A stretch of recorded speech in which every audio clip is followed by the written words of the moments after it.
Welcome everyone to the 11th StakeHound Ask Me Anything session. This is Castellana, CEO of StakeHound, and I'll be here every week with a conversation with an industry leader to discuss the state of the industry, staking, and DeFi. StakeHound brings staking and DeFi together so that you no longer have to choose between earning from staking or earning from DeFi, essentially allowing you to secure your beloved networks while at the same time being a participant on this booming market. Thanks to StakeHound, you will be able to trade a one-to-one representation of any staked proof-of-stake token on Uniswap or borrowing against them on tools like Aave or Cream. For example, you're going to be able to go into Uniswap and you're going to be able to provide liquidity to an ST-ETH pair so that you can earn both from the staking rewards of the ST-ETH side of the pool, while at the same time, the trading fees in that pool.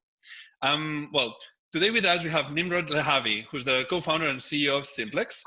Simplex is the market leader for crypto on and off ramps. I mean, it is a fact, like you guys are serving the biggest wallets. I was just talking the other day with my Ether wallet, and like they use your system. It's like, it's amazing how you've been able to kind of bring the fiat world in the crypto world, right?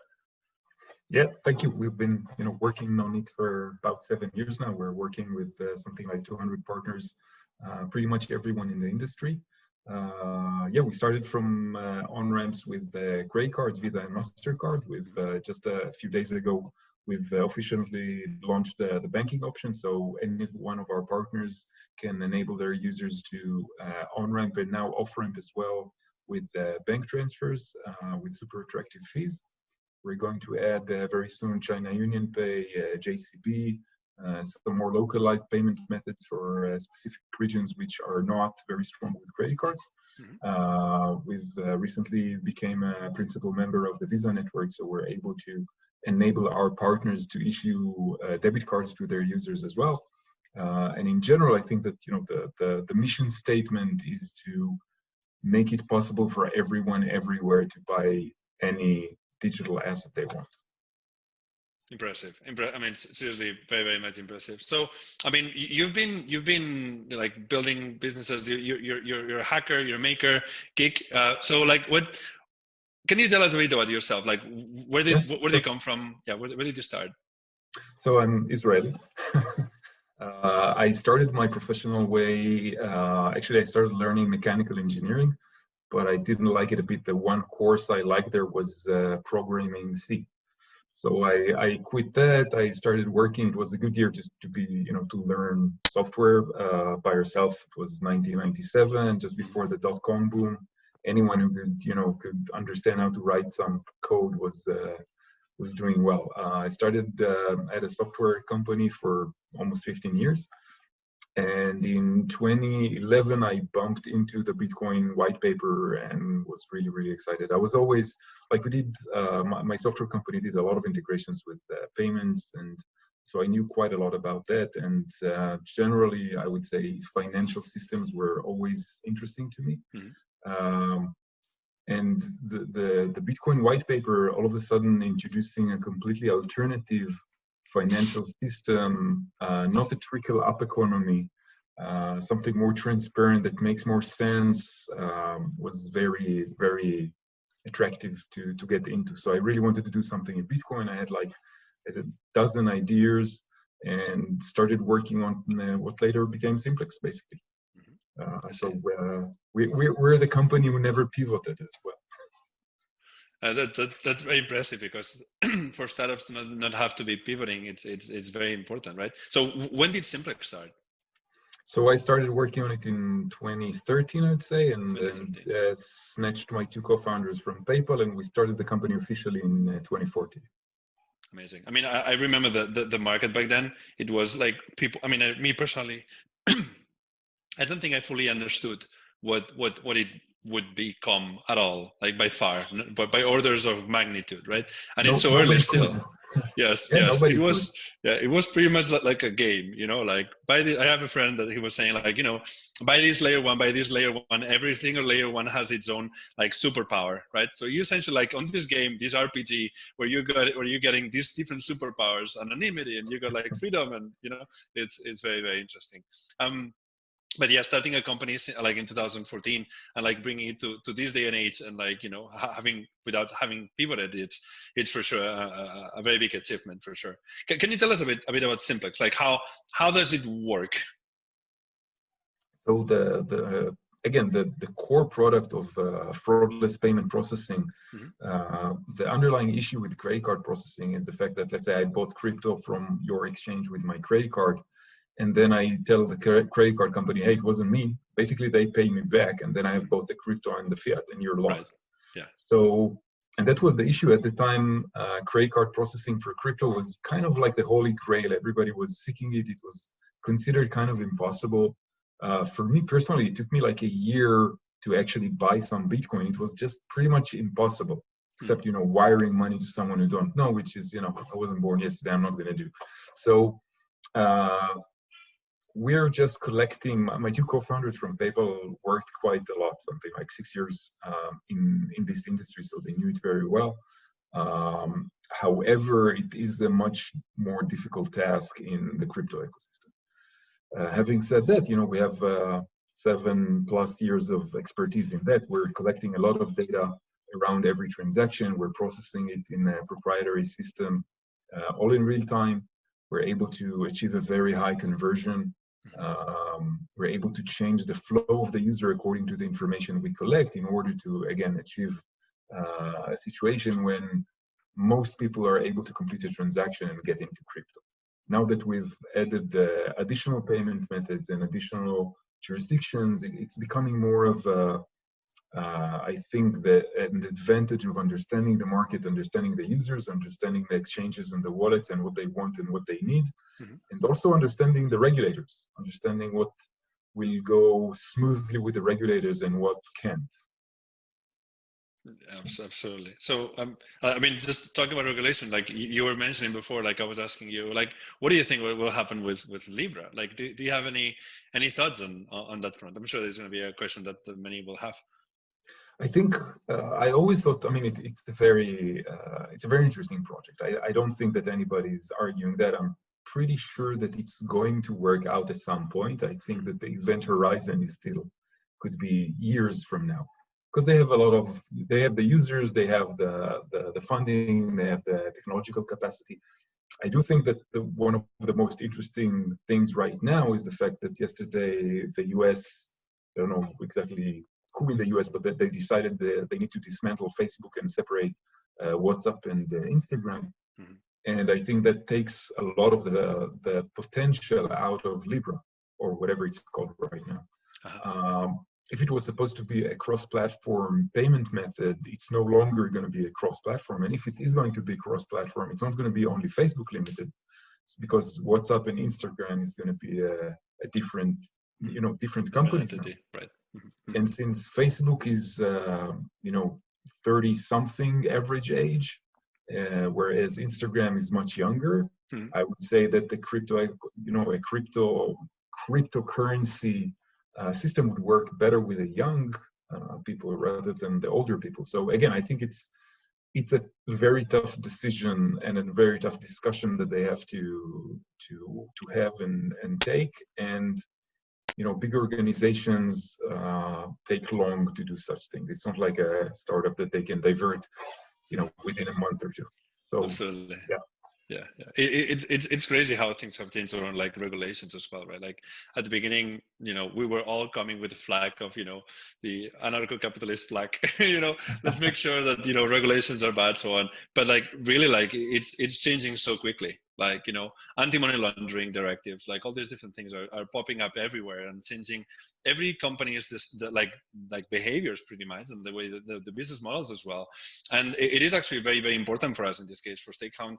When you're getting these tokens in the system, like you're going to have liquid stake tokens all over the place, right? There's going to be other people that are doing kind of the same model, but you have to take a decision. Do you want to be kind of allowing anyone to participate, like forget AML rules and KYC, like forget about compliance and just allow everyone to participate because you're building a decentralized network? Will that actually fly versus actually having a system where all the assets, all the wealth that is in this system is completely clean because you've done serious, strict compliance procedures, right? How do you see this? How do you see kind of like, DeFi going ahead and just saying, here it doesn't matter compliance? How do you see that going from the regulatory standpoint? I think that in general, the regulators' stance is that they can control crypto. And I mean, they do understand that much. And even less so DeFi. I think that the models there, I mean, if you try to explain the models to a regulator, I think it's going to be very challenging. The path that we chose as well as Simplex, we're the non-crypto company. We never touch crypto at any point of the transaction. We're working with partners who are transacting in crypto, but we don't. So the regulatory path for Simplex is also always very clear. We know what we're doing. We're regulated as a financial institution. We're working closely with many regulators.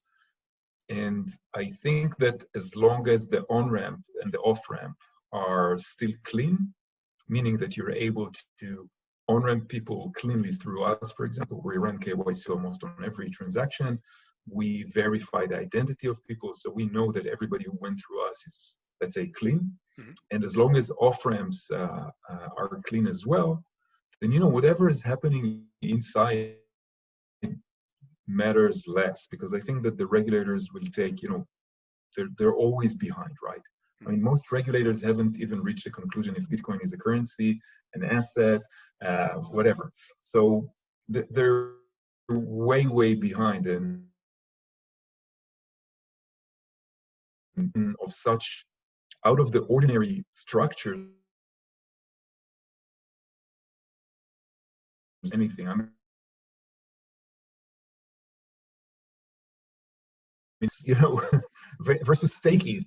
Like which like whatever I'm getting as a yield, how is it considered? Yeah, for sure. I mean, it obviously, like it depends on every single jurisdiction, right?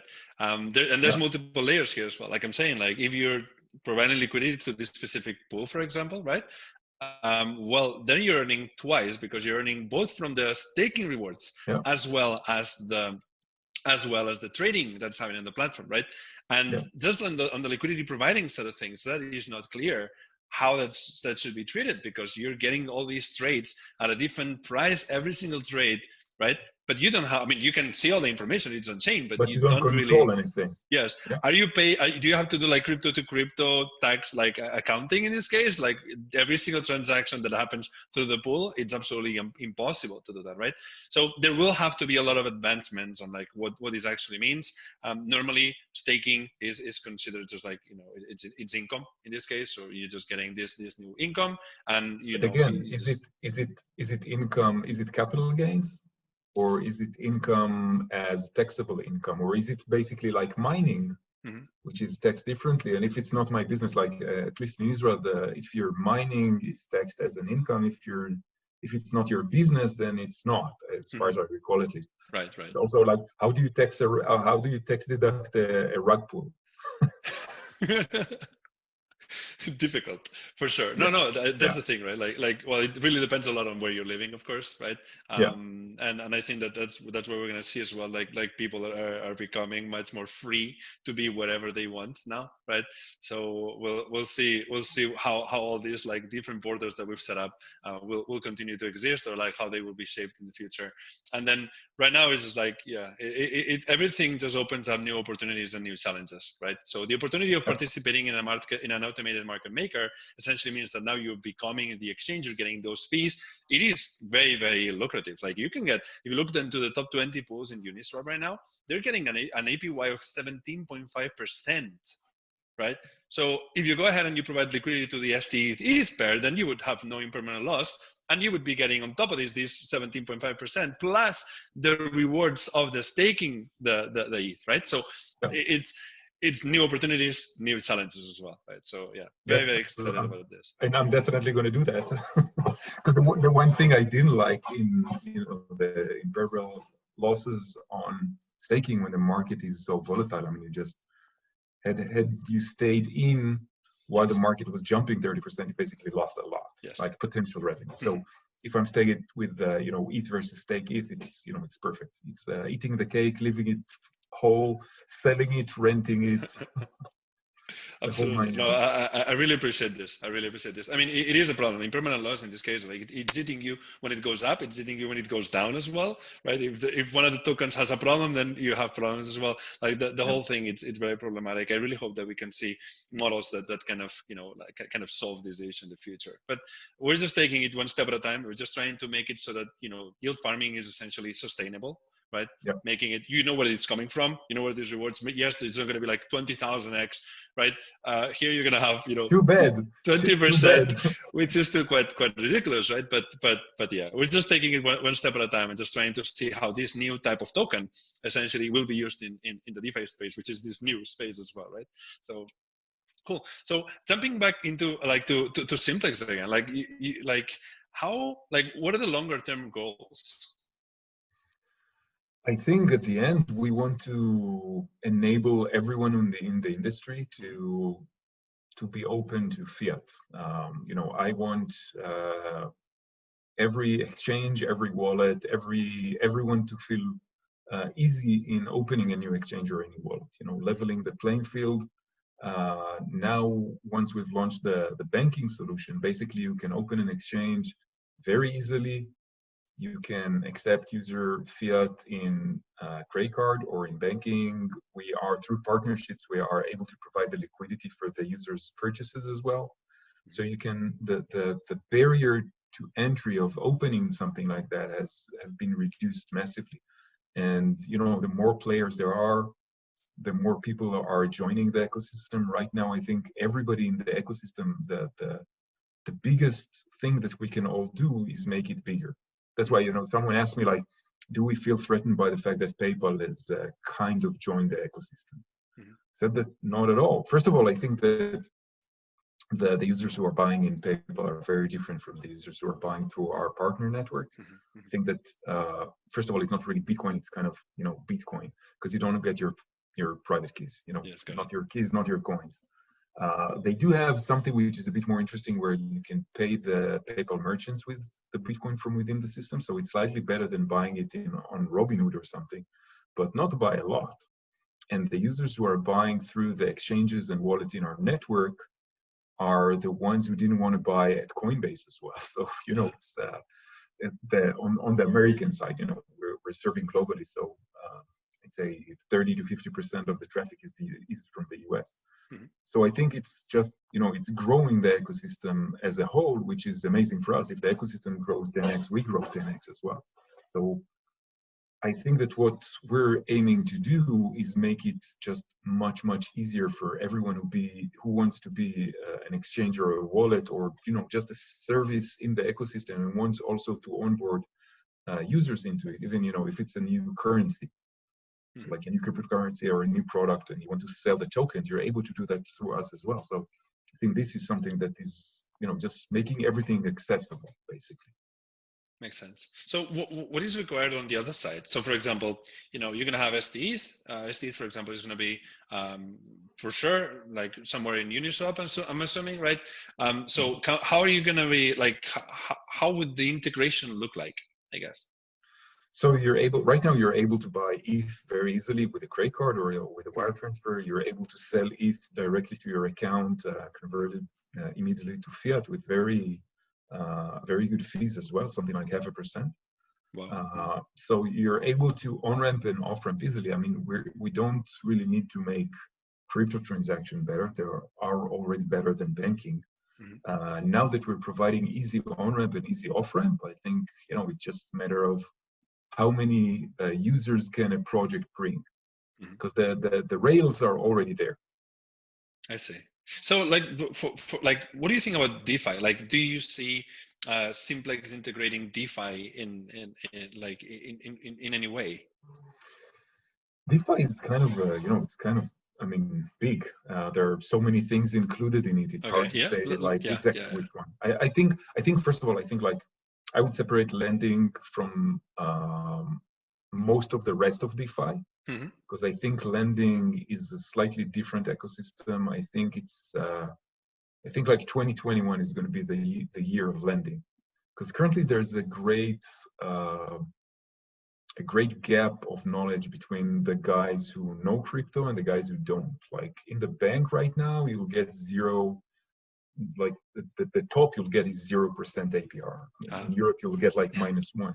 Yes. And so imagine the gap of just knowing that you're able to get 10% or more with pretty, I mean, some safety. I wouldn't say it's like, you know, it's not FDIC insured, but it's pretty safe. I mean, it's definitely worth 10%, I think. So I think, especially if the world is going towards a world recession post-COVID, it's going to be super interesting for people to learn at least about these opportunities. You know, you don't need to put your money in, I don't know, federal bonds and get like 0.1% with, you know, with everybody printing more and more dollars, but you can actually get a proper APR. I'm sure it will go down as it's exposed to more people. Sure. So I think lending and mainstream, it's a match made in heaven. I would be, we are very careful as a platform in introducing users to directly into DeFi. I wouldn't want to be in a position, you know, selling, I don't know, pasta or yam to noobs to the ecosystem.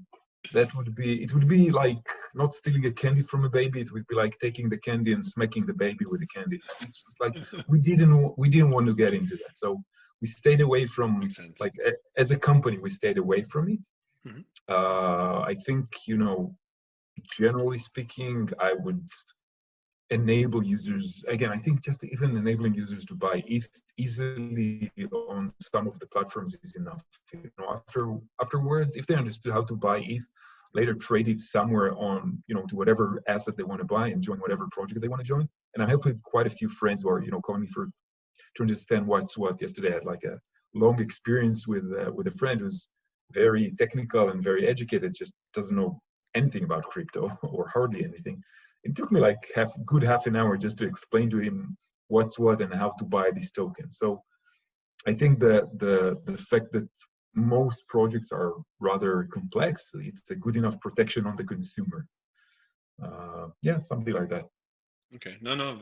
I mean, yeah. With great power comes great responsibility, right? Like you need to, you're in touch with a lot of people that are uninformed. It's partially your task as well to onboard them. This means that you probably have to do a lot of education to them, and you need to make sure that you're not putting them in harm's way. That would be the responsibility side. So I highly appreciate that for sure. So, like, is there anything in the industry that you think, oh, like, I'm very, very excited about this thing? On daily basis. On a daily basis.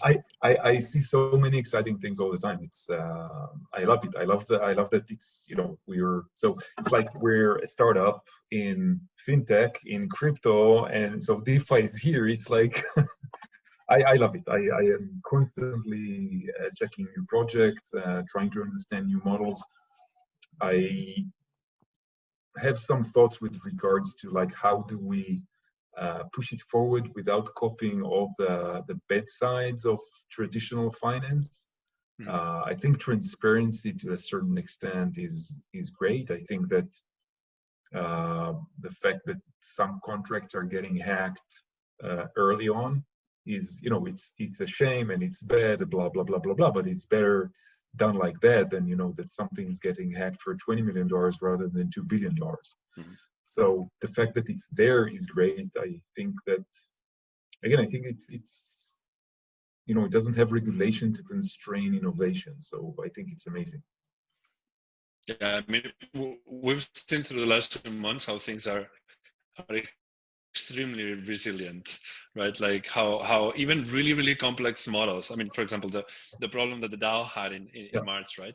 That yes, there were $5 million that were lost, but at that point they had like $500 million of AUM. So it's like, okay, in the worst moment of their existence, they lost 1%, right?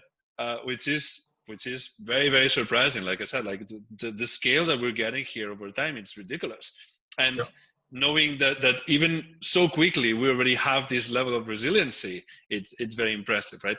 So just like I'm very, very interested in like looking at these different Lego building blocks, understanding, for example, for me, I'm really, really excited about AMMs. I think that that's like the innovation that can absolutely change. I mean, what you're saying about like, like if you're in traditional finance and you're getting this 0.1%, here just by having AMMs and be able to participate there, it immediately makes sense why you do have that type of yield.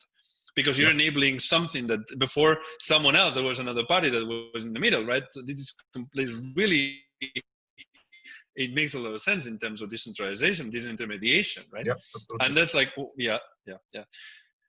Is there a regulatory problem for example, for Simplex to integrate with say Uniswap? I don't think so. Again, as long as what we're providing the purchase power to the users is just to buy the tokens that we support directly, I don't think there's an issue at all. Understood. I would be happy to, again, to make it easier. I really wanted that to be available, both on-ramp and off-ramp, by the way, kind of, to smack on the wrist when you're going to throw money on a new project and you want to, you want to see that it's actually available in your bank account in 5 seconds. So we'd be happy to integrate with all of those, with all the DEXs. I think it's, again, definitely makes sense for users to have easy access into it. I think that it's not a matter of just me wanting the crypto ecosystem to grow. I think, again, without sounding, sitting on a too high cloud and a philanthropist, because I'm not, but I do think that the crypto ecosystem has a lot to offer to everybody who's not in it already. And I think just making it frictionless on-ramps is super important, and making it accessible from any point of entry is super important. So yeah, we would want to be integrated with everyone, everything. That's very good. So do you have any type of announcements or any type of advancements or communication that you would like to share with our community? Is there something that's coming that we'd like to highlight? Yeah, but I'm not going to destroy the next PR. So just think of every possible way to on-ramp and off-ramp. We're going to offer as many of those as possible over the coming period through all of our partners. Again, whoever partners want, some don't really want them. So now the highlight is banking, as you saw in the previous PR. Yes. Well, the next PR is going to be about the Visa Principal membership. So we're able to issue debit cards to our partners through all these platforms as well. So again, it's an important off-ramp mechanism. Absolutely. Even though I still think on-ramps are the important part, not off-ramps, but I think that off-ramps is an essential part for mainstream users to feel that their money is not locked away somewhere unusable. So it's important to have good enough off-ramps, even if they're not used as much as on-ramps. Okay. Yeah. Well, thanks for sharing. I do believe in your vision very much. I think that it is necessary to help people to get on board into the ecosystem, and of course as well be off-ramped as well. Me personally, I'm constantly trying to living essentially from crypto, and I absolutely appreciate having services that allow me to do this, right? Which was not the case. Just like a couple of years ago, right? So totally, it's still pretty hard. It's still pretty hard. It's I find it absurd. But I think that again, when you open a bank account through us, you have in the top bar, you have sell crypto, buy crypto directly from your bank account. I think at the end, all banks will have to have that, and if not, then everybody will be using us. So I'm fine with both ways. That's good. Well, with this high spot, I guess. I think we've come to an end to this interview. I really want to thank you, Nimrod, to come today and to be with us. It's great to talk to you. You guys are building an amazing product, and I really hope that people are more aware, because the thing about Simplex as well is that most of the people don't see it. It's through all these different partners that you have that they're using your product, but they don't even see it, and it's a shame, because it's such a beautiful concept and such an important concept. So yeah, thank you very much for being with us today, and I hope that you have a good day. To all of our communities, please join the channels, start the conversation. Let's discuss all these different things that are coming online, and please like and subscribe to this channel, and we'll see you really soon. Have a good day. Bye. Bye.